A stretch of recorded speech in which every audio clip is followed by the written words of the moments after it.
Hello friends, তো seconds কম হওয়ার জন্য ফুল ভিডিও আপলোড করতে পারিনি। এর বাকিটা আগেই ছেড়ে দিয়েছি, আপলোড করা হয়ে গেছে। অ্যান্ড এখন আমরা একটু এতে লঙ্কা দেবো, দুটো লঙ্কাকে হাফ হাফ কেটে দিয়ে দেবো। অ্যান্ড দেন এটাতে আমরা দেবো জল, যতটুকু লাগবে ততটাই জল দেবো। আর নিয়ে এটাকে আমরা ভালো করে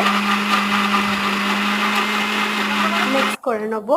অ্যান্ড এটা মিক্স হয়ে যাওয়ার পর জাস্ট অ্যাকচুয়ালি আমি একটু নুন দিতে ভুলে গেছিলাম, তোমরা এই ভুলটা করো না। এখানে নুন দিয়ে পরে আবার এটাকে মিক্স করলাম। আর মিক্স করার পর চলো এবার ঢেলে নিই আর দেখা যাক এটা কেমন লাগছে। তো মিক্স এটা যেহেতু অনেক পুরু হয়েছিল, এই জন্য এটাতে আরেকটু জল দিতে হবে। আর জল দিয়ে পুদিনা পাতা